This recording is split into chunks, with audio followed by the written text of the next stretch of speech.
He's going to pwn you. We're going to bring this cherry right here inside Tommy's. Everybody give it up for Mr. Sean Mars.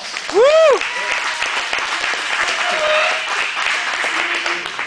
Sweet intro. Love it. This is, as you just heard, my first time. Hope I'll make it better than my last first time. A little less disappointment, a lot less crying. Make this much better than forever.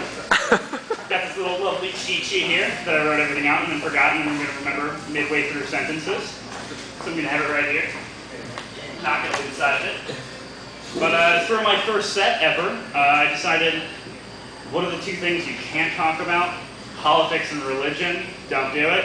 Fuck no. Religion's hilarious, so I'm going to talk about it. I used to think, because I'm from New Orleans, I used to think, man, we are a Catholic city. People ask you what school you go to, they're not talking about what college you're going to, they're talking about what Catholic high school or Catholic elementary school you went to. Everything's about Mass. Everything's about that boring, boring, boring, boring Sunday you all went through. And that's how everything is. I thought we were the most Catholic. But then I lived a little. I went around the world, and I was in Ireland. And I realized, no, we're not Catholic. They're Catholic. I walked into this lady's home. A friend of mine was studying abroad there, and I walked into their home, and there's a room right to the left. As soon as you enter the door, it's a gold-plated door. And I'm like, a gold room? Like the Aztecs, this is going to be nifty. But no, I could not go in the Aztec tomb because it was the Pope's room. Just in case the Pope stopped by in his Pope-mobile, had a Pope room, the gold-plated door, and shiny pictures of him on all the walls. Which is cool, because they had to like constantly put new pictures in when we got new old dead guys.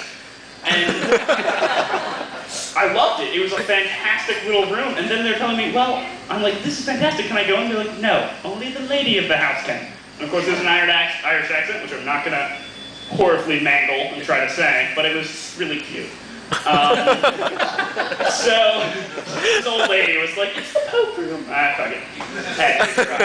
And I'm like, that's super awesome. Has he ever come? And they just stared at me like I was being really mean.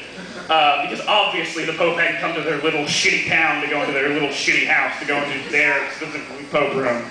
But there was also a Pope table in the other room. It was a dining table only used on the chance occasion that the Pope was in town and needed a place to eat. They would have a table for him, just perfectly polished by the lady of the house every day, with a giant picture of him over his seat, which was golden. It wasn't gold encrusted, but it was painted gold. They used all the money on the Aztec door to the Pope room. But it was a fantastic little dining room that they never used, and they couldn't use it, because the Pope needed a clean place to eat, just in case he was coming by. I was like, damn, Catholics are crazy. I mean, generally every religion has crazies, except for Scientologists. They have normies. I was in D.C., where I spent the last semester, they just opened a new Church of Scientology there, and they were giving out free breakfast to luring the passerbys. And I, of course, being a passerby, stepped on in for free breakfast one morning, and got to hear their nonsensical jibble-jabble about psychiatry, psycho-raping us all. And I listened and got a tour on their super little facility, and we got to the end of the tour, and there's a little desk. There's some desks over on the side. I'm like, oh, you guys have an office space? You guys are doing work? And they're like, well, sir, that's L. Ron Hubbard's desk. He does work here. L. Ron Hubbard founded this religion 30-odd years ago, and he's dead. And he's been dead for 20 years. But they have a little desk set up where he does his work and his great stuff to stop Lord Zeno from enslaving us all. So he had to have his own little desk there just in case he needed to put in some extra hours while he's dead. But, okay. Yeah, so as you might have heard, I just said it. I'm from New Orleans, but live all over the world. From Africa to Europe and shit. Which is basically Europe and shit.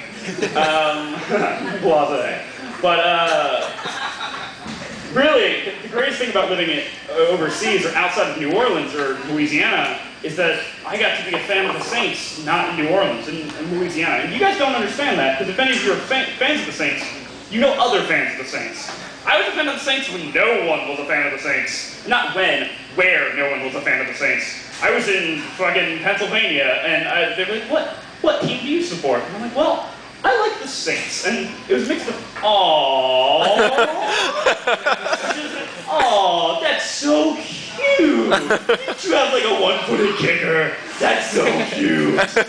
And mixture also a little bit of a, oh, because they didn't know we had fans. They thought we put scarecrows and all the seats and put bags over their heads, so no one would notice that we weren't there.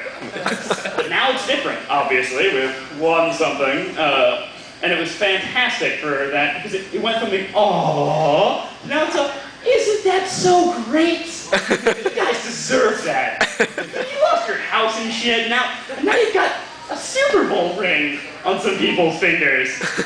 Isn't that swell? Like, you're the retarded kid that was able to just write their name on the test, and they're like, well, you tried. You got some points for it. They're happy with that. I've never been totally satisfied with that sort of response. But, so, being a world traveler and all that, future coming out, I'm graduating in May. Shit. And I've got to figure out my future, and so my biggest thought has been the foreign service. I want to go back out into the world, talk to awesome people, not shoot them, that's the Marine job. I can't do that. So I was like, I can talk to foreign people, I can do that. So that's my current future. But then I was reading some documentation, you have to be drug-free for a good long period of time.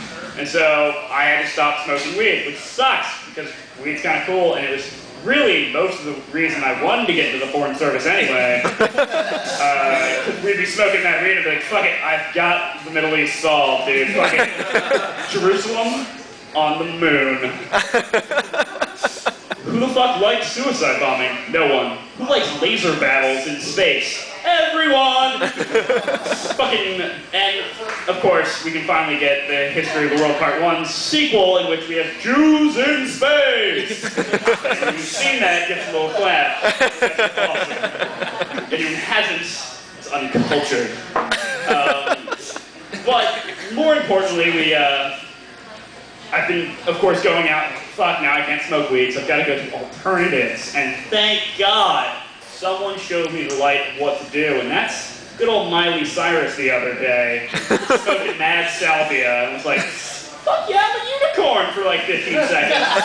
And it was awesome. I saw that video, I was like, fuck yeah. I checked some documentation, and they said salvia sales tripled in 1 week, because Miley Cyrus did it. Because little girls in their 12, 13-year-old haze are like, fuck yeah, I'm a rainbow, and fuck yeah, I'm fucking pink unicorn shit. And they're having a great time. And I'm like, man, she needs to be a salesman for salvia. That'd be great. And you know, why stop there? She'd be a salesman for Robitussin. Be like, drink, it's great. And move on to things like spice or potpourri or whatever the fuck incense you're smoking right now. And I said the pinnacle of her marketing career could be her getting out in front of a little white advertisement. It's her sitting there, and she's like, I'm Miley Cyrus. Some of you might know me from Hannah Montana, and Hannah Montana, the movie. And I just want to say that Elmer's is still selling, still toxic blue. And she pours it into a brown paper bag, takes a great big huff of it, and sells all those things that are kind of illegal, not really illegal. And we can all be happy, figure out the solutions to the Middle East, and solve everyone's problems. That's about it. That's all she wrote.